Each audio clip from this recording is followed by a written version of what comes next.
basado en este artículo que está en rojo, publicado en Ecología Austral, del cual hay una expansión en otro artículo en Ecología Austral más reciente del 2023. Es solo una colección de estos ejemplos que en buena medida contradicen esta perspectiva más ecoalarmista. Una vez un amigo me dijo que yo era una fuente muy confiable de confusiones y creo que no era su intención, pero yo lo tomé como un halago a eso y por eso decidí ponerle este título. En todo caso, si salimos medio confundidos de esta charla, creo que en líneas generales una buena señal. La voy a organizar en dos partes que no siguen la estructura de los dos artículos de referencia, en parte porque no daría el tiempo. Pero en una primera parte voy a mostrar ejemplos de datos que plantean una perspectiva bastante distinta de cómo está funcionando el mundo. Y en la segunda parte voy a tratar de explorar un poquito ejemplos más relevantes para la biología vegetal. Entonces comencemos con la parte 1, que en buena medida es una respuesta a este bombardeo de noticias que tenemos periódicamente de que el colapso ya llegó y vivimos en un mundo donde la desertificación, la deforestación, la erosión avanzan y el planeta se degrada. Y como pueden ver por la fuente, es un discurso que es bastante transversal a la famosa grieta, ¿no? Desde diarios podemos decir de lo que se interpreta como conservadorismo de derecha hasta progresismo de izquierda, nos transmiten este mensaje día a día prácticamente. Bueno, ¿qué es que el planeta se degrade? Básicamente yo lo percibo como un contraste entre estos dos tipos de situaciones. Un mundo más verde es el que está a la derecha, un mundo más marrón el que está a la izquierda, que es el que en principio estaría avanzando sobre nuestra superficie. Por suerte hay básicamente desde que la NASA se perfeccionó y sacó el programa Landsat del principio de los 80, podemos tener imágenes muy calibradas y muy estandarizadas, de muy buena resolución espacial, de qué está pasando con la biosfera. Básicamente podemos mapear índice de área foliar a partir de las propiedades espectrales de la superficie terrestre. Es lo que hicieron estos autores recientemente, en el 2020, en una de las revistas del grupo Nature, y esencialmente vieron dónde aumentaba y dónde disminuye la productividad del planeta, o dónde aumenta o disminuye el área foliar, que es un excelente indicador de productividad. Y pintaron convencionalmente de verde los lugares donde aumenta y de rojo donde disminuye. Así está el mundo. Más del 90% del planeta se está volviendo más verde en los últimos 35 años. En parte, en zonas norte por el calentamiento global, en otras zonas por fertilización con CO2, en todos los lugares agrícolas por prácticas agrícolas más productivas, etc.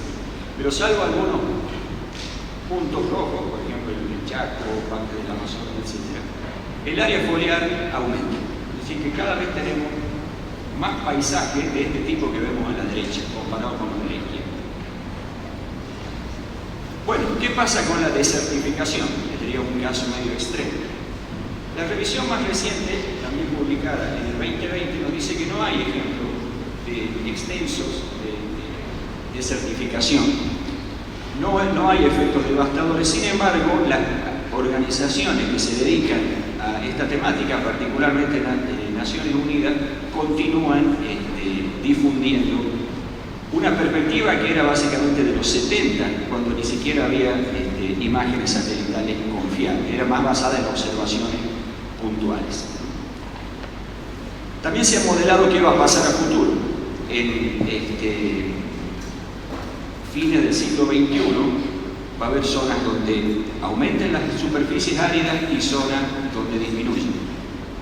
Pero el balance neto global va a ser inferior al 1%. Es decir, no hay ni más ni menos desiertos en el mundo hacia el futuro. ¿Qué pasa con el fuego? Otro de los típicos temas cada vez que hay un fuego es, se lo atribuye al cambio climático, por supuesto a los agentes inmobiliarios y otros agentes del mal. Esto es lo que ha pasado en el siglo XXI con los fuegos. Han disminuido el número de fuegos, ha disminuido el área afectada por fuegos y ha disminuido el área individual de cada fuego, en promedio. Desde el 2000 al 2015, publicado en Science.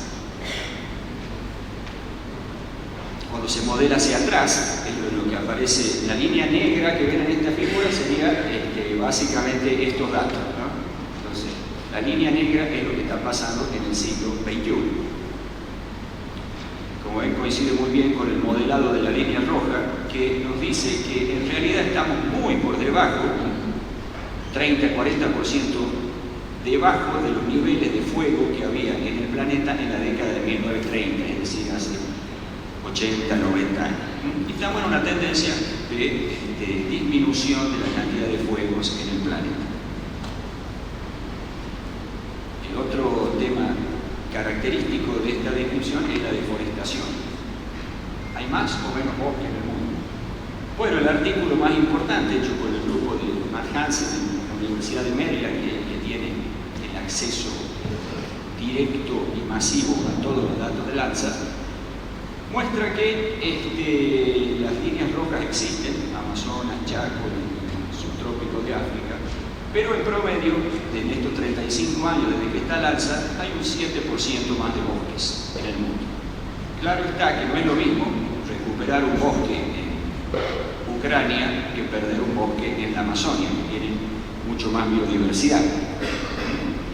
Pero el pantallazo global es ese. Hay un poquito más de bosque, podemos decir que está estable, hay una importante redistribución de los bosques y también el mismo análisis muestra lo que hablábamos antes, es que la superficie de suelo desnudo, que sería un indicador de certificación, en los últimos 35 años ha disminuido un 3%. Como decíamos, claro está que no es lo mismo un bosque que otro, y eso es real, es decir, hay pérdidas importantes de bosque en el Amazonas y en el Chaco, pero también si miramos un poquito más en detalle, y este ya es un análisis que hizo nuestro grupo, vemos que hay importantes zonas de reforestación también en Latinoamérica, en el Neotrópico. Y si comparamos con los centros de mayor diversidad de aves, que es probablemente el grupo del cual se tienen muy buenos datos de biodiversidad animal, pasa lo opuesto, es decir, que veíamos a nivel global. Aquí los bosques que se pierden son en la cuenca amazónica, pero no en los lugares, o en el Chaco, pero no en los lugares más biodiversos del continente. Estos son los Andes, las montañas de Venezuela y la Guayana y la foresta atlántica, sitios en donde está habiendo recuperación de bosques como línea dominante. Si lo tomamos a los Andes específicamente, vemos que por debajo de los 1000 metros hay pérdidas de bosque, las barras negras, pero a partir de los 1500 hacia arriba el balance neto es positivo, es decir, en las montañas hay más ganancia de bosque que pérdida a lo largo de todos los Andes.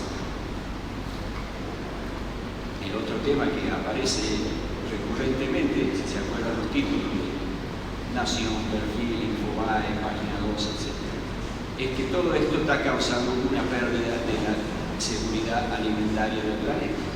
Bueno, tomando los cereales como referencia, más volumen, perdón, tomando los cereales como referencia, vemos que desde el año 60 hasta el presente la población humana ha aumentado un 150%, es decir, ha pasado de algo como 3.500 millones a cerca de 8.000 millones de personas ahora. Se ha más que duplicado la población. Sin embargo, la producción de cereales, que es la mayor fuente de calorías, pero además un indicador de lo que pasa en todos los cultivos, no se ha multiplicado por 2 veces y media, sino por 3 veces y media. Es decir, que ha habido un enorme aumento de la producción, mucho mayor que el aumento de la población. Por lo tanto, no ha habido mucha expansión del área agrícola. De hecho, ustedes pueden ver la curva de abajo, que es bastante plana ya desde hace algunas décadas, y según los datos de FAO, en los últimos 2 años ha habido una reducción del área agrícola en el mundo. Muy chiquita, ¿no? Pero reducción al fin. Más producción en relación a la demanda, que es básicamente la demanda es la cantidad de humanos, ha hecho que los precios, obviamente corregidos por inflación, hayan bajado. Si tomamos los 50 años que van de 1870 a 1920, comparado con los últimos 50 años, hoy alimentarse cuesta menos de la mitad de lo que costaba hace un siglo y medio. Coherentemente, el número de personas subalimentadas en los países subdesarrollados desde 1970 hasta el presente ha pasado de representar un 35% de la población de esos países a algo menos del 15% en el presente. Esos son números relativos, ¿no? El número absoluto se ha mantenido casi constante, ha bajado, pero poco. Las grandes hambrunas, indicador ya dramático de carencia de alimentos, también han prácticamente en los últimos 50 años no han tenido impacto demográfico, llamémosle. Obviamente que hablar de hambrunas de 10.000, 20.000 personas, 50.000 personas es un hecho trágico que se debe tratar de evitar por todos los medios, pero no tiene nada que ver con decenas de millones muertos en las hambrunas de India y el sur asiático en fines del siglo XIX y principio del XX. ¿Y qué pasa con las catástrofes naturales? Nuevamente, la semana pasada hubo una inundación en Libia, murieron 10.000, 20.000 personas, todavía lo están contando. Es mucho, y bueno, si uno vive en Libia es bastante. Pero si lo vemos en un contexto general, estos señores, Formetta y Feio, publicaron hace también un par de años un análisis en donde mapearon todos los eventos reportados y establecieron un buffer para estimar los daños poblacionales y los daños en la infraestructura. Consideraron distintos tipos de inundaciones, consideraron vientos, olas de frío, olas de calor y sequías. Y como se puede ver en la columna de la izquierda, se vienen reportando más casos, pero eso obviamente depende de cuánta gente hay para reportarlos. Y la clave es, bueno, a ver, ¿qué porcentaje de las poblaciones y qué porcentaje de la infraestructura que tenemos ha sido afectada por estos fenómenos? Las fatalidades, no hace falta que miren en detalle, porque aparte todas las curvas son iguales. Estos son distintos radios a partir de cada uno de estos eventos mapeados y distintos tiempos, ¿no? Son desde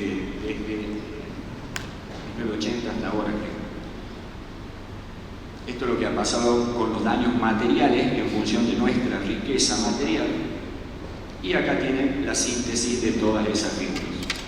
Cada vez hay más reportes, pero el porcentaje de la población afectada por catástrofes ha bajado a menos de un 15% de lo que era en el año 80. Y el porcentaje de nuestra riqueza material ha bajado alrededor del 20% de lo que era hace 40 años.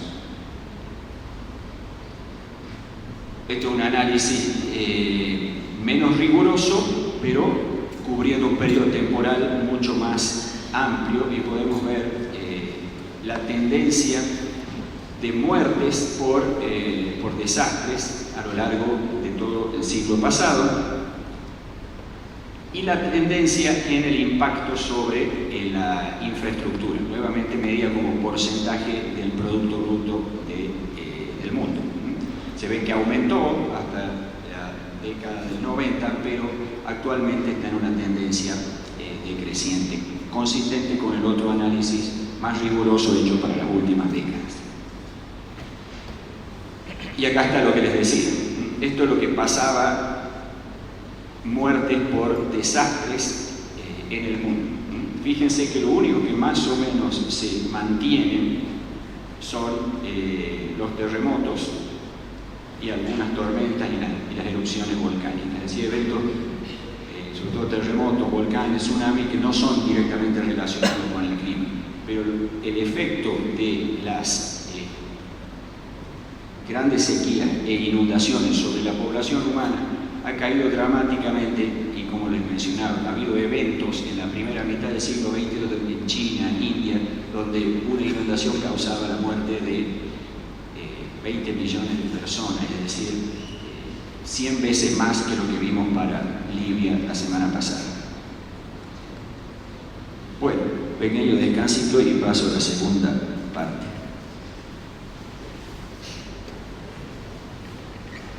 La idea en esta segunda parte ya es más libre, si bien voy a seguir mostrando datos, pero es un pequeño ejercicio de discutir cómo el mundo en el cual vivimos, con grandes cambios, nos podría motivar a cambios significativos en la manera en que hacemos ciencia. Y la conclusión de esta parte yo creo que se sintetiza bastante bien en esta canción popularizada por Mercedes Sosa, aunque ella no cambiaba mucho, pero que nos decía que cambia casi todo, pero que eso no es necesario que cambie nuestro vínculo afectivo con el mundo. Creo que ese es mi mensaje de síntesis. Tenemos nuevos paisajes a los cuales a veces no le estamos prestando tanta atención. Están todos estos procesos de periurbanización, de gente de la ciudad que se mueve a establecer ambientes cuasi urbanos en zonas rurales. Tenemos los procesos de fragmentación, por los cuales voy a empezar hablando ahora. ¿Qué está pasando con la fragmentación? Esto fue publicado en julio, hace poquito más de un mes. Con la excepción de los bosques tropicales, donde nuevamente, principalmente en el Amazonas, hay un poquito de aumento de la deforestación, de la fragmentación de bosques. En las zonas subtropicales, templadas y boreales hay una disminución cuando pasamos a comparar qué tan fragmentados estaban en el 2000 a qué tan fragmentados están ahora. La otra idea interesante que a mí me parece no incorporada aún por la comunidad científica es esto de separar fragmentación de pérdida de hábitat. Cuando solamente consideramos típicamente los dos fenómenos, como tienden a coocurrir, se los ha estudiado de manera simultánea. Pero Leonard Farey, en el año 2003,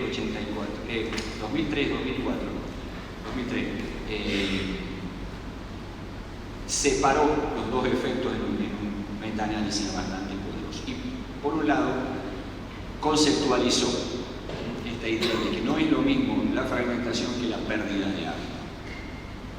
Y comparó los efectos de la fragmentación per se, es decir, sin contar, sacando el efecto de pérdida de hábitat, sobre la biodiversidad.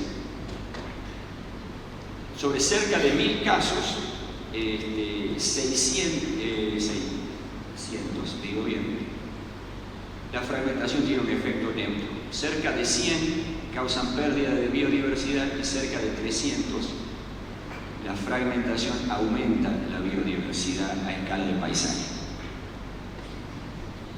El otro, bueno, acá lo tenemos, ¿no? Esta es la ciudad de Tucumán, con la Sierra de San Javier adyacente, cómo ha crecido. Bueno, ya tenemos que actualizar el mapa, pero en 2010 todavía se parece bastante a lo que hay ahora. Fíjense cómo en el sector norte del Chaco se nota exactamente el proceso que veíamos a nivel mundial. Está mucho menos fragmentado, ¿no? Se han separado como dos grandes bloques, por un lado agricultura y por otro lado bosque. Y también vemos la disminución de los bosques, de los pastizales en la montaña, donde gana terreno el bosque, y la expansión urbana.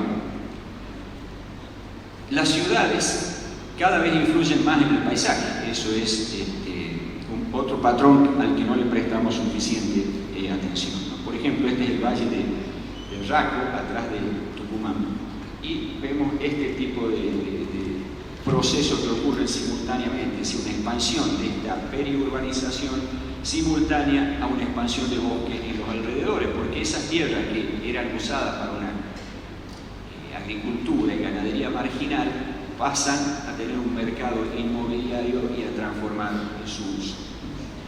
Entonces, Sergio Ceballos, que está sentado ahí junto con Joana Jiménez, comenzaron a analizar los efectos de esta periurbanización sobre la biota que la circunda, modelando las distancias, la accesibilidad en función de las distancias a estos nuevos núcleos periurbanos. Lo que observaron es que, de manera no sorprendente, cerca de estos núcleos hay mayor diversidad de especies exóticas. ¿Eso causa pérdidas de biodiversidad a las nativas? Ya lo vamos a ver. Aquí comienzan a aparecer preguntas que me parece que no estamos encarando con demasiado detalle. Por ejemplo, estas nuevas comunidades, ¿cómo crean nueva biodiversidad? ¿Esta nueva biodiversidad difiere de la original? Estos son especies que están invadiendo en la Sierra de San Javier, donde nosotros no tenemos aráceas, no tenemos palmas, no tenemos cingibracia, que no solo son familias distintas, sino que efectivamente son como formas de vida y muy posiblemente funciones ecológicas distintas. Nos estamos encontrando con una nueva biodiversidad posiblemente adaptada a las nuevas condiciones climáticas. Y eso es lo que mapearon Joana, Sergio y otros. Hay nuevos bosques, algunos muy invadidos, muy monodominantes por especies exóticas, pero más importante aún, hay una nueva biodiversidad que avanza. Earl Ellis hizo el análisis a nivel global, modelando las especies que se ganan por introducción de especies y las que se extinguen. Y fíjense que en la mayoría de los biomas y en las mayorías de las regiones el efecto es positivo, es decir, hay una riqueza de especies antropogénicas en los distintos biomas que es mayor a lo que se pierde por extinciones locales. ¿Y qué pasa a nivel de parcelas? Esto está hecho por Chris Thomas, un investigador de la Universidad de York. Inglaterra, seguramente, si alguien está familiarizado con Journal of Ecology y biología, ecología de plantas, sabe que Inglaterra es impresionante la cantidad de datos que tienen parcelas por todo el mundo. ¿Y qué es lo que encuentran? Que donde hay más especies exóticas, también hay más especies nativas. Es decir, no están saturadas las comunidades, sino que hay un enriquecimiento por especies invasoras. Cuando se analizan todos los sitios del mundo que tienen parcelas permanentes, es decir, parcelas de vegetación que se han seguido a lo largo del tiempo, 100 series de tiempo, contrariamente a las expectativas de los autores, no hay mayores cambios en el número total de especies. Sí hay un recambio de especies, pero no hay pérdida de biodiversidad. De hecho, hay un leve efecto positivo. No es estadísticamente significativo, pero hay un poquito más de sitios donde se ganaron especies que aquellos donde se perdieron especies. Esto es bastante coherente con lo que observamos nosotros en nuestros estudios en Tucumán. Fíjense, por ejemplo, este es un estudio que se publicó la semana pasada. Julieta Carilla es la segunda autora de nuestro instituto, donde compararon en los sitios Gloria, que son sitios de alta montaña, a lo largo de 10 años mayormente, ¿qué está pasando con la biota en 4 niveles altitudinales? Entonces el eje de las X era la diversidad, la riqueza de especies al principio del censo, y el eje de las Y al final del censo. Sobre todo, miremos la figura de la derecha, que es la que se refiere a riqueza de especies. Todos los puntos que están arriba de esa línea bisectriz diagonal, son puntos que han ganado especies. Fíjense que la enorme mayoría de los sitios de alta montaña que van desde la Patagonia hasta Venezuela, pasando por Argentina, Chile, Perú, Bolivia, Ecuador y Colombia, el balance neto es de ganancia de especies, probablemente por efectos del cambio climático. En particular, en el caso de la puna, serían los gráficos verdes, hay una especial ganancia de especies endémicas de la puna argentina. Cuando se analiza en metaanálisis, ¿qué es lo que se observa? Que la introducción de especies no nativas han incrementado de manera grande la riqueza de especies en muchas regiones del mundo.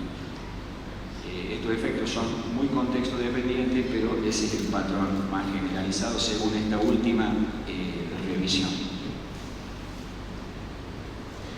Después tenemos estos otros tipos de cambios que están ocurriendo. Esto es lo que nosotros hemos llamado la transición de la herbivoría. El caso muy paradigmático es la puna, donde en las últimas décadas la población de ovejas, el principal herbívoro introducido, ha bajado de 600.000 a 400.000. Y en ese mismo tiempo han aumentado casi 100.000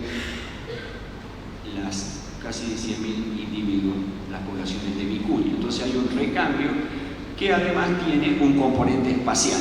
Obviamente en los lugares más remotos es donde pasamos a tener un dominio de los camellidos silvestres, básicamente vicuña, muy ocasionalmente guanacos, y en los lugares más cercanos es donde tenemos el ganado doméstico. Bueno, entonces lo que hicimos acá fue un muestreo de 50 vegas. Las vegas son el ambiente más productivo de la puna, y en 50 vegas distribuidas en este gradiente de proximidad combinado con otras variables antrópicas, presencia del puesto, observaciones puntuales, etc., generamos un índice bastante confiable, multivariado.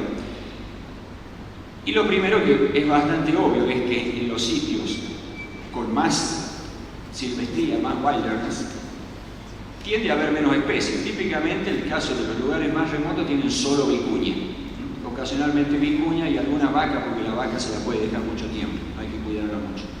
Los sitios próximos a las viviendas o más antropizados tienen 3, 4, 5 especies. Tienen cabras, ovejas, burros, caballos, llamas, incluso a veces alguna vicuña que se aventuran por ahí. ¿Qué efecto tiene esto sobre la biodiversidad? Bueno, sobre la de aves, ninguno identificable, pero sobre la de plantas y macroinvertebrados acuáticos, todo el bicherío que crece en los cuerpos de agua de las vegas, el efecto de este asilvestramiento, es decir, de volver a la población, a la comunidad de herbívoros nativos, es negativo. Hay más biodiversidad en las vegas antropizadas con ganado europeo. Otro tipo de pregunta interesante es, bueno, ¿quiénes son estas nuevas especies? Así como les mostraba que había nuevas formas de vida en las yungas de Tucumán, hay nuevos winners, nuevos ganadores en estos nuevos ecosistemas que estamos comenzando a entender. ¿Por qué ganan? Ser extranjero es una propiedad ecológica realmente que la tendemos a asumir que es así, ¿no? Ser exótico de golpe lo clasificamos distinto. ¿Es realmente una propiedad distinta? Tal vez. Pero lo cierto es que estas invasiones no solo están cambiando y en general aumentando la biodiversidad local, sino que posiblemente también están aumentando la biodiversidad global. Chris Thomas agarró todos los datos de Europa, que son buenos, no les tengo que explicar a ustedes, donde hay más botánicos por los últimos 300 años, y dice que hay más especies nuevas que han emergido en los últimos 3 siglos, principalmente por hibridación o evolución o escape de plantas mejoradas, que las que se han extinguido en Europa en ese periodo de tiempo. Las tasas de especiación actuales son inusualmente altas. Chris Thomas es un investigador famosísimo por haber modelado las tasas de extinción con esta nueva era de extinción en el presente. Entonces es una persona muy calificada para decir, tenemos tasas altas de extinción, pero también tenemos tasas aún tal vez más altas, aunque más difíciles de medir, de especiación. Este es un ejemplo, por ejemplo, perdón la redundancia, este es un ejemplo de los bosques de ribera de Chubut, donde la especie nativa es Salix humboldtiana. Hay una invasión de un Salix fragilis y hay un híbrido fértil entre las dos especies. Es decir, ahí los humanos hemos creado una nueva especie, hemos agregado una nueva especie y hemos creado otra más. Entonces, donde antes había una especie de Salicácea, ahora hay 3. Hay lugares de Tucumán donde ha pasado lo mismo con Juglans. Hay Juglans australi, Juglans regia, creo que es el europeo, y hay híbridos entre los dos, que aparentemente en su mayoría son infértiles. Pero quizá alguna vez aparece uno fértil y tenemos una nueva especie de nogal. Por otra parte, tenemos estos super invasores que generan bosques monodominantes, ¿no? Como ligustrum, no sé si está en la periferia de Catamarca, muy abundante en las periferias de Tucumán, de Córdoba, de Salta. Genera bosques monodominantes con muy baja diversidad local. Esto es solo un ordenamiento de las poblaciones de aves en bosques con ligustro, que serían los negros, y bosques nativos, que son los blancos, y lo que nos muestra en cada bloque cómo han fluctuado estacionalmente las poblaciones de aves. Básicamente lo que muestra esta figura es que los bosques de ligustro tienen una comunidad muy distinta de aves, pero a la vez que fluctúa mucho siguiendo la fenología del ligustro. En cambio, la otra, los bosques nativos tienen una población más estable y que aparte es un poco más diversa, ¿no? Pero el ligustro para mí es un ejemplo paradigmático de estas nuevas plantas. Yo a veces bromeo que este ya es casi ligustrum tucumanensis, a pesar de que es originario de China, pero ya tiene invertida la fenología de fructificación. Mientras en China fructifica en verano, acá fructifica en invierno. O sea que yo sospecho que ya, si uno juntara el ligustrum tucumanensis con ligustrum lucidum, no podrían intercambiar genes, es decir, que ya están en un periodo como de separación de una nueva especie. Ligustrum es muy interesante porque cuando modelamos su distribución potencial actual y su distribución potencial con el clima del futuro, vemos que se va a continuar expandiendo en todos los Andes. Entonces nos parece interesante ver cuáles son sus propiedades y la hemos estudiado desde la perspectiva de los trade-offs funcionales. Ustedes conocen, seguramente todos han hecho un curso básico de ecología vegetal donde hay plantas R estrategas y estrategas K. No se puede hacer lo mismo, ¿no? Dice, no se puede ser Messi y el Dibu al mismo tiempo. Para una cosa hay que ser grandote y tapar el arco, para otra cosa hay que ser chiquito y rápido. O te reproducís mucho o invertís mucho en conservación, semillas grandes, hojas duras. Bueno, más o menos algo de eso se ve con las especies de árboles de las yungas, que hay una leve tendencia a que las especies que crecen más rápido son aquellas que también se mueren más. Pero el ligustro, el que está arriba a la derecha, el ligustro crece más rápido, se muere menos, produce más semillas, es el Dibu y Messi a la vez.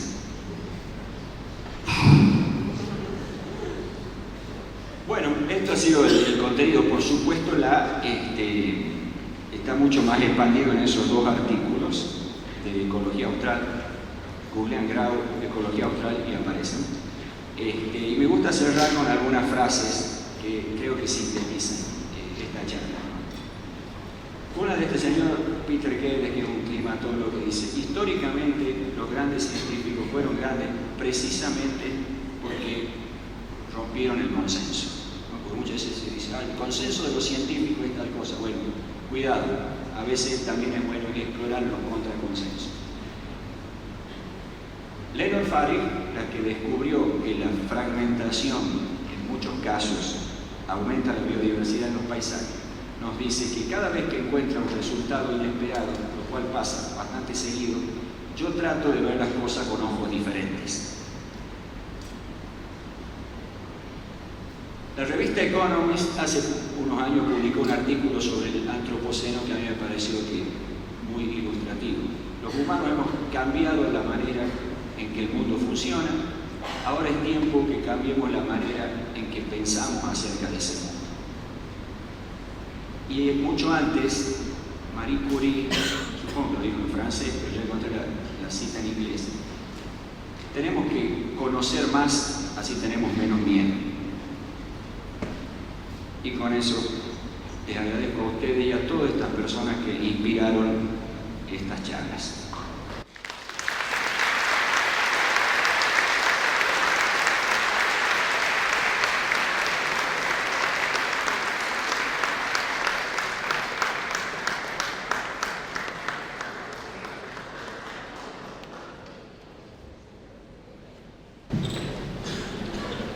Bueno, abrimos la parte de consultas y preguntas.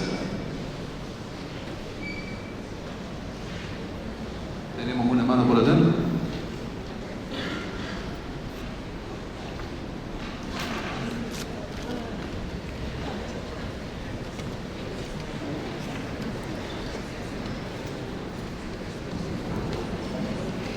Bueno, muy interesante la charla, la verdad, y muy instructiva.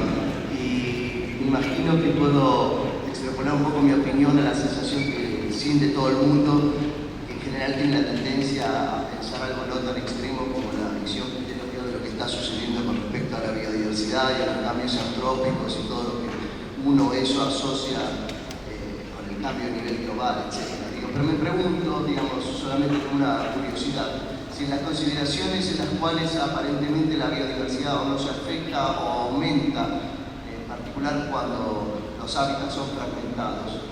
Esos datos no están un poco parcializados con respecto a su origen, no sé, están más basados en los datos que se tienen sobre el hemisferio norte, donde la diversidad, digamos, está mucho más exhaustivamente conocida en sus ambientes de lo que es acá. Y por lo tanto resulta que en realidad hay un elemento natural de los resultados que se obtienen acá sobre la biodiversidad, porque son ambientes que justamente todavía no se conocen con tanta precisión. La revisión es bastante exhaustiva, son 1000 estudios, no sé, son 1000 papers o 1000 estudios, un poco menos de paper, que algunos incluirán más de un estudio. Es posible, como en casi todas las cosas, que haya un desbalance de publicaciones más abundantes en Europa y América del Norte. Sin embargo, la ecología y biología de la fragmentación ha sido muy activa en Brasil, ¿no? El famoso ejemplo de los fragmentos de bosque en Manaus, donde se deforestó específicamente, se hizo todo un diseño para experimentar con los efectos de la fragmentación. Es un tema súper estudiado en toda la foresta atlántica de Brasil, donde hay muchos científicos locales y muchos científicos extranjeros y mucha fragmentación históricamente. Hay mucha investigación ecológica de buena calidad en la India, en Sudáfrica. No pensaría que hay un motivo para pensar que esos resultados son muy distintos, ¿no? Y de hecho, si mal no recuerdo, en su artículo una de las conclusiones es que este patrón no difiere cuando se analizan distintas subregiones. No estoy seguro de lo que estoy diciendo, pero algo así dice.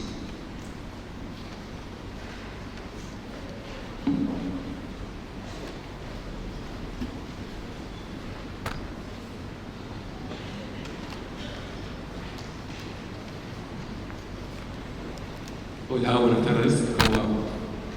¿Todo bien? Bueno, te agradezco el espacio, agradezco la información que nos brindaste.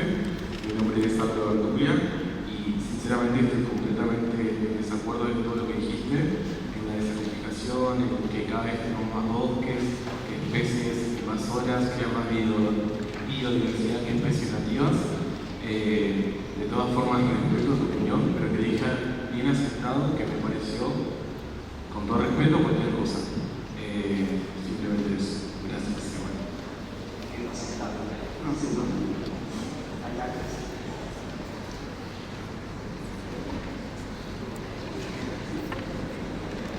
Hola, buen día. Fantástica su ponencia, muchas gracias. Antes de hacer un par de preguntas, me gustaría compartir una parte de una película de Estudio Ghibli, un poco nada que ver, discúlpenme, pero una mujer que va como a encontrarse desde el punto de su adultez, ella busca como la naturaleza, se va a recoger, no me acuerdo qué condimento era, se saca de los pistilos para la cosa. Bueno, atrás, gracias. Ella se va a buscar la naturaleza y encuentra la naturaleza, pero la naturaleza es naturaleza y es campo, es naturaleza y humanidad. Ya no existe en Japón esa naturaleza súper prístina, solo se puede estar con naturaleza y humanos y encontrar ese equilibrio, y me gustó que usted plantee como un nuevo mundo que está sucediendo. Después, aparte de eso, un par de preguntas quizás técnicas. Del principio de su ponencia usted habló como de la superficie foliar del mundo, que ha aumentado, pero ¿hay algún modo de este estudio saber si aumentó? Pero es porque aumentó también la agricultura, tipo, eso verde que vemos, ¿cómo sabemos que el bosque no son como grandes cultivos que están aportando este verde, pero que también, bueno, ¿no? Traen un montón de erosión y cosas de la tierra?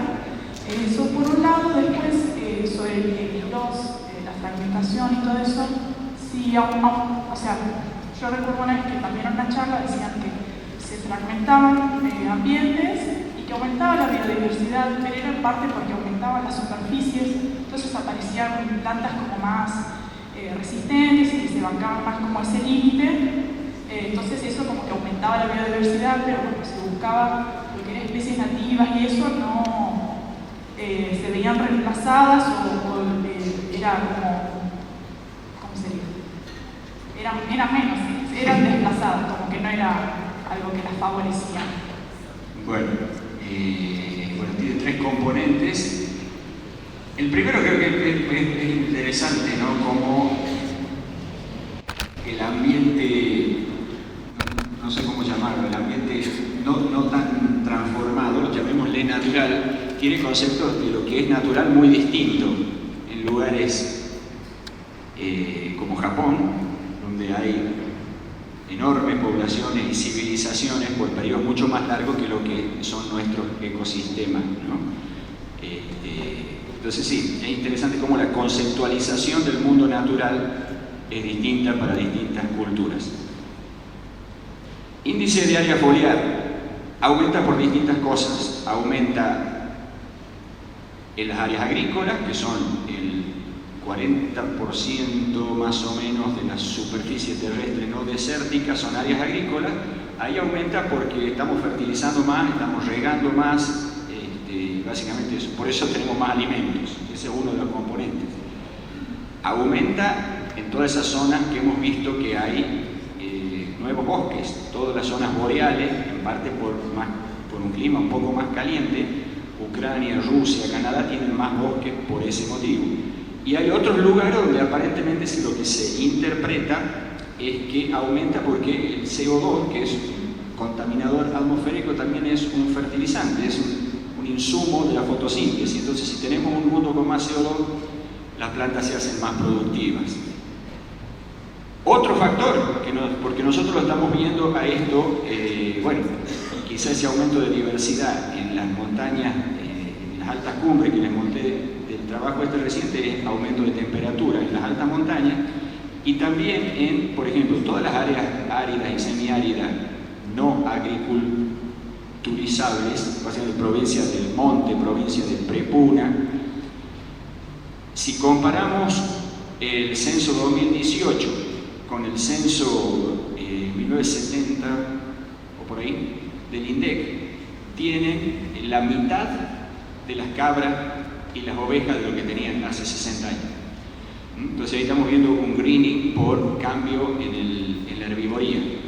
En la puna también lo vemos, porque si bien aún aumentó la vicuña, hemos pasado de 30.000 a 120.000 vicuñas y las ovejas han pasado de 600.000 a 380.000. Entonces hay más vicuña, pero hay menos herbivoría en total. Y la otra pregunta era... lo de la fragmentación.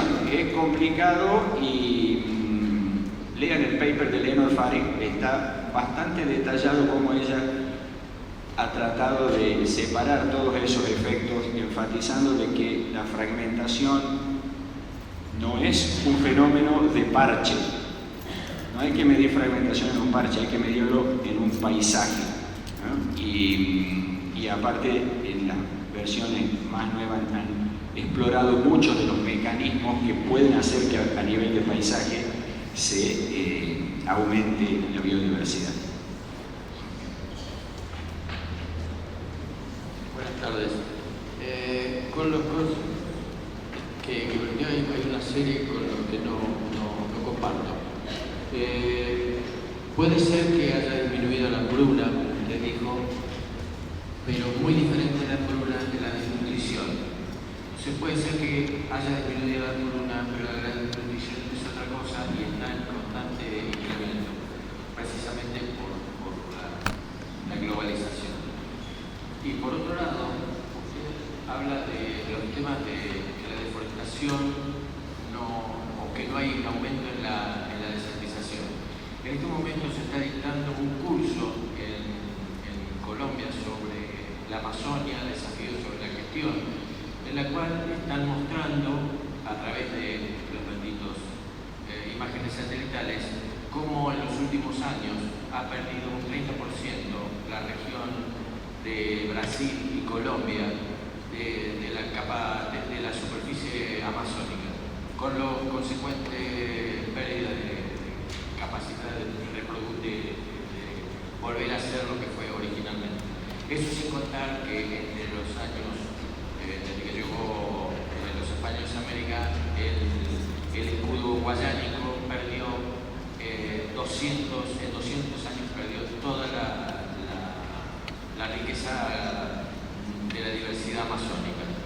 Por lógica, en ese momento, en ese lugar, lo que está ocurriendo es un aumento incesante de la desertización, pobreza en los suelos, pobreza también en la pérdida de pueblos autóctonos, nativos, que desaparecen porque pierden la posibilidad de mantener su región. Y el otro tema que también me llama a pensar es que se está hablando permanentemente de los aspectos relacionados con las plantas vasculares y las pérdidas de las plantas vasculares. Los aumentos en la contaminación de los cuerpos de agua, fundamentalmente los de cuerpos de agua continentales, están provocando permanentemente un incremento en las floraciones de especies nocivas, tanto por los efectos que provocan el aumento de los costos de potabilización como en la toxicidad, el incremento de las floraciones de cianobacterias y la prolongación en el tiempo de esas floraciones es un concepto que también debe ser tenido en cuenta cuando se habla de pérdida de calidad de vida.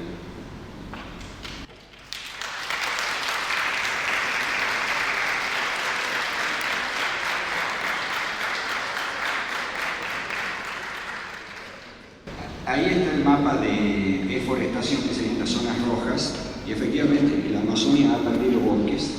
Es distinto de desertificación, porque la desertificación involucra otros procesos, ¿no? Pero claramente la Amazonia, la zona más extendida de la Amazonia, en su frontera sur principalmente, ha perdido bosques, y eso está incluido en este balance global, lo cual no cambia el balance global.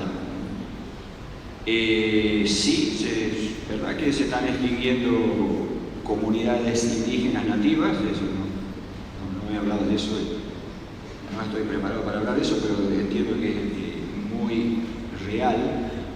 No es real que con la llegada de los españoles se deforestó masivamente en las Américas. En realidad, en casi todos los lugares que hay buenos registros marinológicos y de registros sedimentológicos de carbón, fundamentalmente, se ve el efecto contrario. No porque los españoles fueran particularmente conservacionistas, sino porque mataron el 80% de la población nativa con las enfermedades que les transmitieron. Entonces, disminuyen en Centroamérica, hay 4 o 5 perfiles muy bien hechos, donde disminuyen significativamente los fuegos y aumentan los bosques con la llegada de los españoles, lo cual no lo hace menos trágico al fenómeno, ¿no? No me acuerdo si había alguna otra cosa más, pero las otras cosas eran, bueno, lo de la contaminación de los ríos, no tengo ningún análisis detallado a nivel global que tenga presente en este momento, pero sí hay muchos lugares donde la calidad de los ríos ha mejorado enormemente, ¿no? Principalmente en los sitios donde estaban más contaminados. El famoso, el caso del río Támesis en Londres, que a principios del siglo pasado, una vez se incendió el río, tenía tanto combustible adentro. Hoy uno puede nadar en Londres mismo sin problemas, ¿no? Pero seguro que hay problemas. A ver, yo he tratado de presentar los patrones globales. Creo que eso no implica, es importante entender que eso no debe implicar que no haya problemas. Al contrario, me parece que nos sirve para identificar la enorme cantidad de situaciones donde las condiciones han mejorado. Y lo otro, de la nutrición. Hay problemas nutricionales, de hecho un problema nutricional importante es el sobrepeso, que es, digamos, un 30%, creo que 40% de la población mundial. Es un problema mucho más acuciante que la subalimentación. En todo caso, cuando digamos, otro indicador que se usa mucho para cuantificar los efectos nutricionales de los cambios en la alimentación es no me acuerdo el término en este momento, pero básicamente si los chicos de 10 años son chiquitos o no, la estatura. Y ha aumentado en todos lados. Ha aumentado en todos lados porque estamos, excepto en Corea del Norte, en todo el resto del mundo los chicos están mejor alimentados. Y piensen ustedes la estatura que tienen ustedes comparado con la de sus abuelos y con la de sus hijos. Y eso es un excelente indicador de la fisiología de la nutrición. Hola, ¿qué tal? Buenas tardes, soy Araceli, soy estudiante. Y si no escuché mal, dijo que la fauna nativa se podía adaptar a la fauna exótica.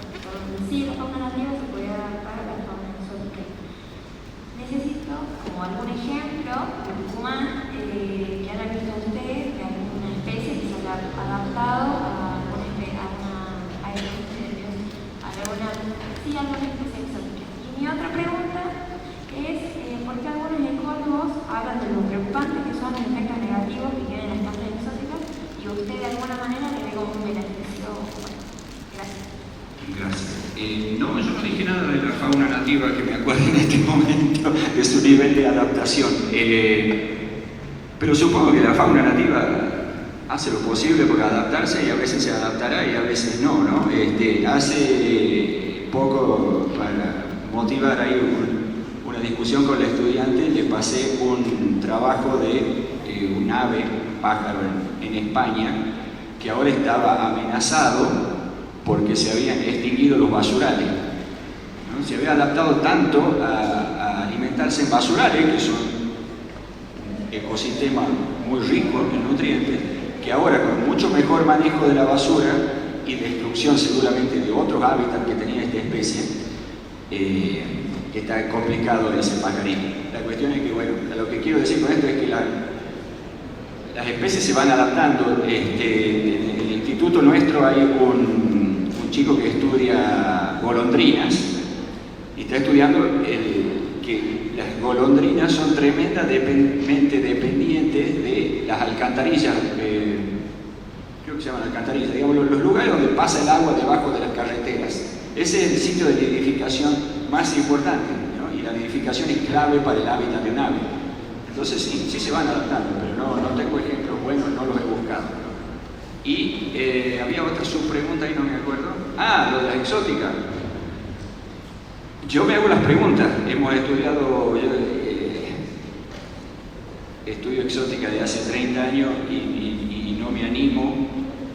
Me da un poco de vértigo leer cómo escribía la introducción de cada paper hace 30 años con todo este discurso. Seguramente comenzaba con un párrafo. Ya todos sabemos que las exóticas son una porquería. Bueno, me estoy haciendo viejo y me gusta ver el lado positivo de las cosas, pero aparte creo que no hay que pensar tanto en lo positivo o en lo negativo, sino en lo que es. Ese es el mundo que se está creando. Será positivo o negativo, dependiendo de distintos esquemas de valores, de distintas necesidades, de distintas prioridades, y que también esas cosas van a seguir cambiando. Buenas tardes, ¿qué tal? Yo quería comentar algo, escuché la palabra prístino por ahí, y creo que es una palabra que la podemos discutir toda la noche, porque lo que consideramos sistemas abiertos, sistemas cerrados, es algo que podemos estar discutiendo horas y horas. E incluso llegar a un lugar y llamarlo prístino es también de pronto una vista colonizante, porque nosotros no sabemos qué pasó antes de ahí. Eso nomás quería aclarar un poco porque escuché esa palabra, es una palabra muy polémica. Y sí estoy de acuerdo contigo en la parte de los nuevos ambientes. A mí me tocó estudiar ecorregiones y hábitats, que ahora que viajo tengo que volver a estudiarlas, tengo que volver a clasificarlas, porque lo que se clasificó hace 10 años no es más lo mismo. Ahora me toca ver fusiones, ahora me toca ver elementos de lo que sería la civilización. Y la parte de lo que te quería comentar es, ¿qué comentás? Nos presentaste revisiones en las que hablaban de riqueza, pero ¿no pensás que falta un análisis de ecología funcional en lo que serían esa fusión que mencionaste de especies híbridas, especies exóticas, especies nativas que están conviviendo? Porque creo que solamente concentrar en la riqueza es tener una imagen muy borrosa, muy pixelada de lo que está sucediendo. Bueno, y eso principalmente. Sí, totalmente de acuerdo. Esa fue un poco mi idea con mostrarles el ejemplo del ligustro, que es una de las que tenemos un poquito de idea de sus características funcionales, ¿no? Es decir, cuánto produce de semilla, cuánto crece, qué mortalidad tiene, que es bajísima. Y tiene esta característica, es una especie invasora muy exitosa que localmente disminuye muchísimo la biodiversidad. Ahora, una pregunta que emerge ahí es, ¿eso es porque es exótica? ¿O hay otra? Yo me voy a un bosque de aliso, de la provincia de Tucumán, y tiene mucho menos diversidad que el pastizal que ha reemplazado. Me voy a un sitio dominado por caña, por chusquea, en la selva misionera, tiene bajísima biodiversidad, son nativas. Entonces me parece que es interesante. ¿Es en sí ser exótico, es una característica funcional o es simplemente un rótulo que le ponemos basado en nuestra percepción de que hay un ecosistema más prístino, que también es imposible de definir porque es prístino, es pre-europeo, es pre-agricultura o es prehumano? Si queremos tener el prehumano, estamos en unas condiciones climáticas de hace 12.000 años donde teníamos 5 o 7 grados menos de temperatura. Ese ambiente no lo podemos recuperar con este clima. Si nos movemos a los humanos tempranos, bueno, los humanos tempranos fueron cómplices de la extinción del 80% de los grandes mamíferos de las Américas. Si hoy solo tenemos una sola especie en la herbivoría de la puna, un solo camello grande, es porque los habitantes originarios extinguieron varias especies ahí. Entonces, ese es el ambiente que queremos recuperar, el que hemos creado por extinción de especies, es el pre-europeo, y eso ya suena cada vez más a una especie de prejuicio xenofóbico, más que a una característica funcional en sí, pero estúdienlo ustedes que tienen tiempo.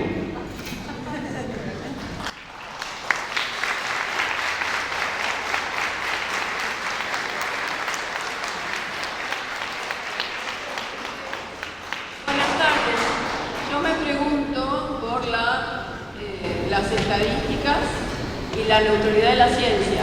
Me pregunto si la deforestación sucede o algún actor es beneficiado por la deforestación en el Amazonas, y si se extinguen las personas que viven en el Amazonas o son asesinadas globalmente en su comunidad. No es que mato a una persona, asesinó familias. Más allá de que históricamente está aprobada la contaminación a propósito de algunos ríos para que alguna gente fallezca y, no sé, espero que haya algún antropólogo por acá, casualmente se puedan utilizar con sencillez algunas tierras. Me ha servido en el hilo discursivo, sin manejar ni por casualidad los términos científicos, doctor, que ustedes y la mayoría aquí manejan, si la desnutrición solamente sucede. Y en el caso puntual, que justamente acá mi compañera la que habló de las cuestiones o lo mencionó como un dato, hablamos una vez sobre el fenómeno de gentrificación, cuando en un terreno agrario y tradicionalmente explotado para la obtención de comida para la gente que vive en los cordones perimetrales de las ciudades, de pronto se convierten en lugares cerrados de habitación de clase alta casi siempre. Los que vivimos, yo soy de La Plata hace muchos años, pero creo que toda la gente aquí sabemos, creo que casi toda gente de clase media, y sabemos que esos cordones de huertas o de chacras, algunos fueron comprados alegremente, pero en la mayoría de los casos por fuertes presiones, y presiones bastante parecidas a las que uno supone en el NOA y en el NEA cuando quieren sacar una tierra. Entonces, más que una pregunta, es como lo que me ha servido decir que la extinción de comunidades, no la pienso como extinción, y la desertificación o el desierto verde puntualmente, cuando toda una zona tal vez sí tenga una tasa foliar superior, pero para eso se arrasaron terrenos enteros, no permitiendo que sobrevivieran económicamente pequeñas explotaciones, y no hablo de la época de los españoles, hablo de inmigrantes de hace 50 años, ¿no? Que también se quebraron económicamente. Es más una observación tal vez parecida a la de Álvaro, que se fue, ideológica, sobre el discurso. Me hace mucho ruido lo que se entendieron, pues se está omitiendo que ante esos hechos alguna parte del antropo se beneficia y otra parte del antropo sigue sumido en la desnutrición. Inclusive cuando uno da ejemplos, si hablamos de ejemplos de sobrepeso, probablemente algunos niñitos, nietos o bisnietos nuestros padezcan sobrepeso porque bordean la clase media o alta, pero otros niñitos no le dan los perímetros cefálicos y son la mayoría de los niños sumidos en la pobreza en América Latina. Bueno, hay montones de aseveraciones ideológicas que podría llevar mucho tiempo discutirlas. Me interesa, importante, hay algunas cosas que sí hay que aclarar. Los datos, por ejemplo, de índice de área foliar o de superficie de bosque, son totalmente objetivos, ¿no? Realmente, es decir, pretender que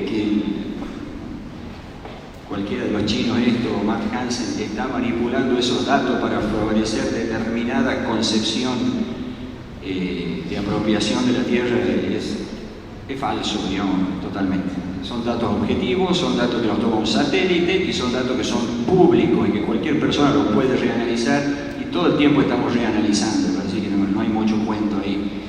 Los datos de desnutrición, y antes se habló de violencia también. Yo no soy un experto en el tema, pero son bastante objetivos también. O sea, los números gruesos de que vivimos en un mundo de gente mejor nutrida, donde los efectos de la violencia son mucho menores, yo les creo. Eso por supuesto no implica bajo ningún punto de vista justificar que vaya alguien y se apropie de la tierra de otro o de que contamine un río a propósito. Obvio, eso, digamos, eso ocurre y es importante conocer el contexto en el que nos movemos para saber cómo combatir esas cosas, ¿no? Y seguirlas disminuyendo.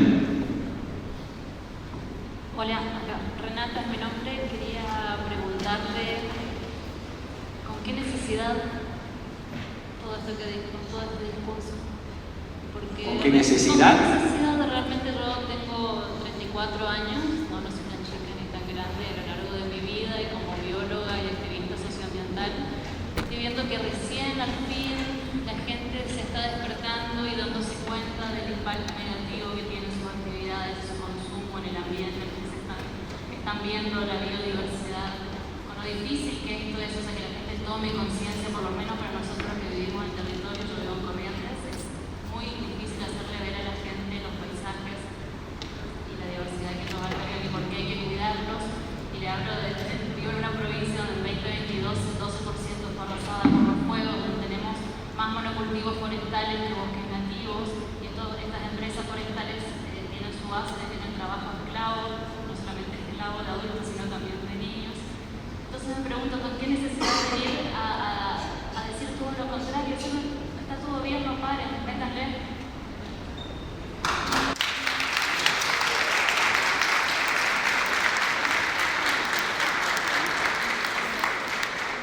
Creo que no entendiste la charla, si querés después la conversamos.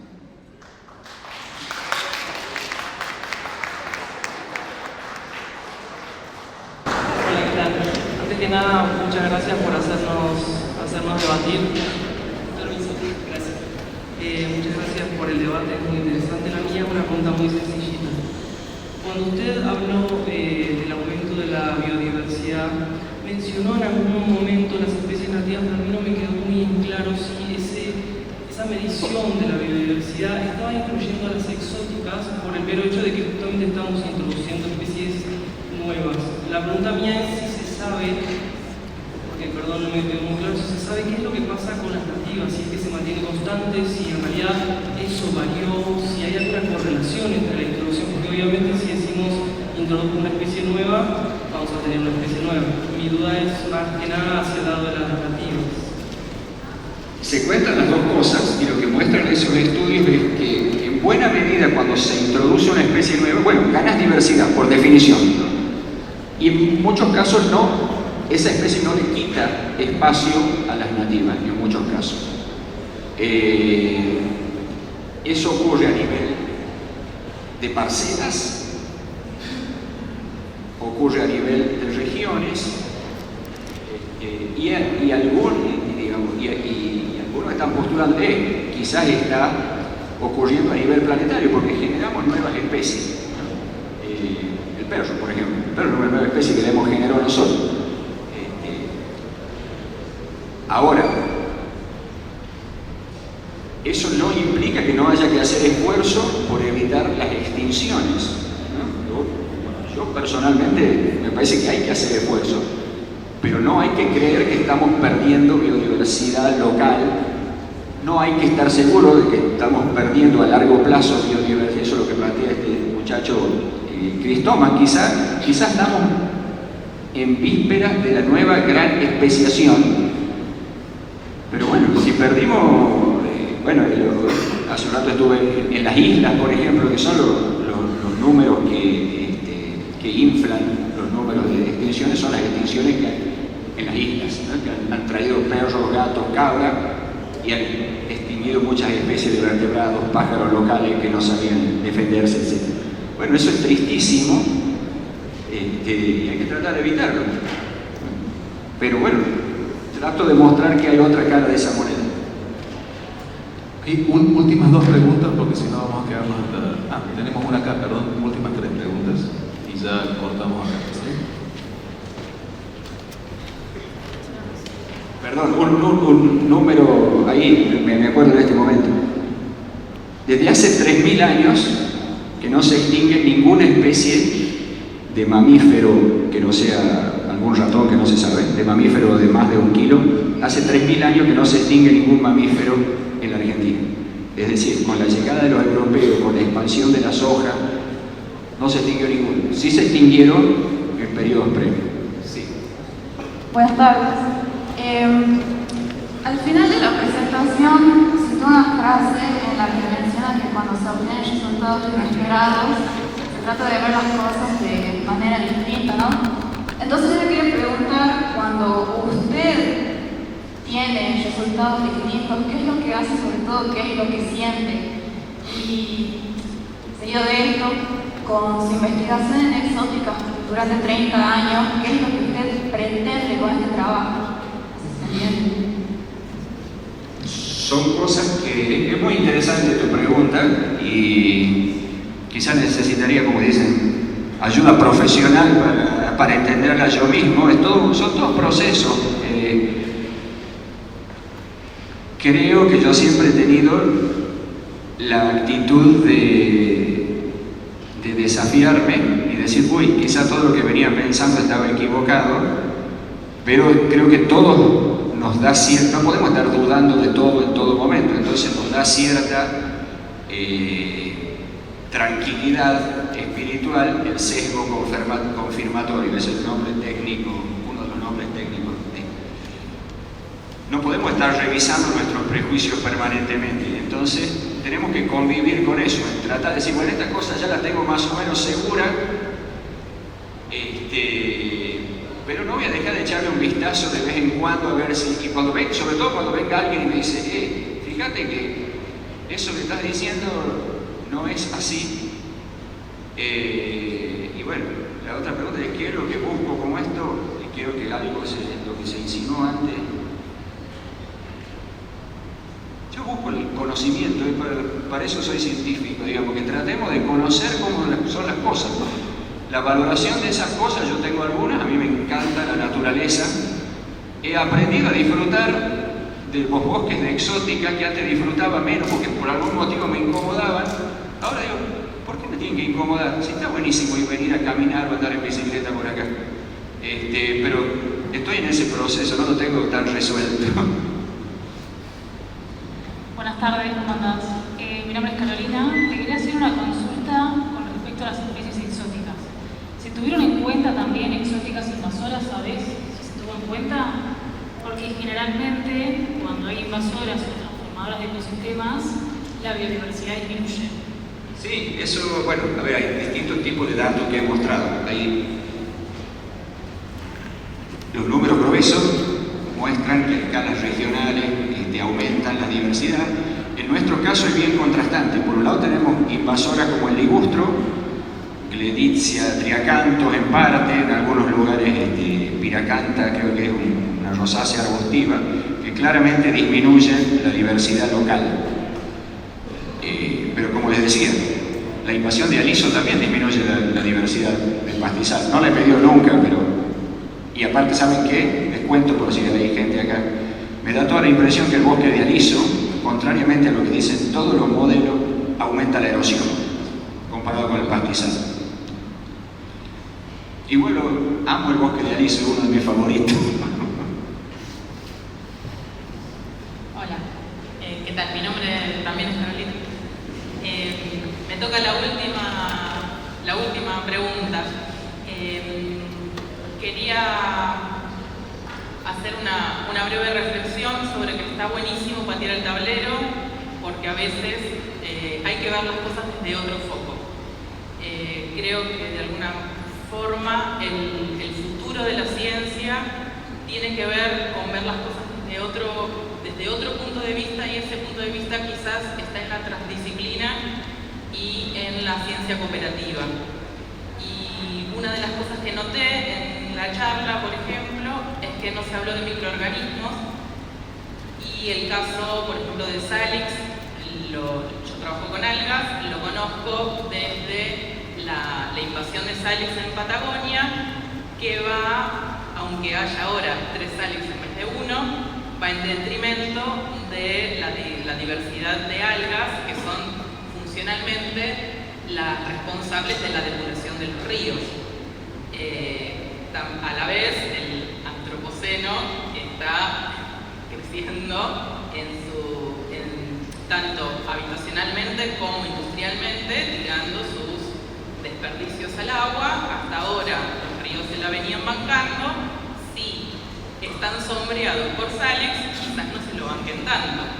Entonces quizás está bueno ver las cosas desde estos diferentes puntos de vista, y creo que la única forma de lograrlo es empezar a trabajar entre todos y quizás no quedarnos en acotar en nuestro foco de trabajo, sino ampliar un poco más y empezar a trabajar entre todos por el bien de todos. Sí, bueno. Totalmente de acuerdo. También totalmente de acuerdo que todo el mundo de los microorganismos es algo que es enorme, desde los ecosistemas hasta los humanos mismos.